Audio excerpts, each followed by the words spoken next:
起，电价确定全面冻涨。电价审议委员会在今天召开，会中达成了共识决，民生和工业用电全面冻涨。主要的考量因素是担心对物价造成影响。不过，台电的累积亏损已经达到了4000多亿，经济部将会全力的向国会来争取预算拨补，改善台电的财务状况。等一下会宣布，等一下会宣布，有好消息，等一下宣布。有好消息。经过2个小时激烈讨论，电价审议会结果出炉，全体委员共识决，4月起电价全面冻涨。审议会考量国际关税变化及地缘政治的风险，可能会造成物价波动的隐忧，而审议会相当审慎地考量电价对物价的影响，决议本次电价不调整。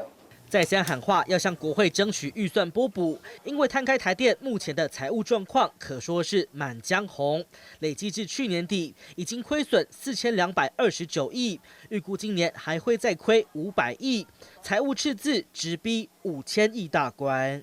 建请经济部全力争取立法院支持拨补台电预算，稳健台电的财务体质。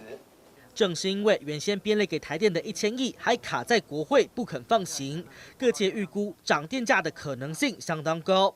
代表商界出席会议的商总理事长许书博，在会议召开前就数度大声疾呼：最基层的330度的这个基本的民生用电，应该还是以冻涨，这是我的主要要求。330度已经是一个很卑微的请求。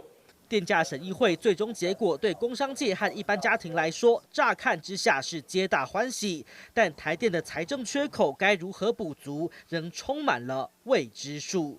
记者林贤珍、林秉洲、杨月达台北报道。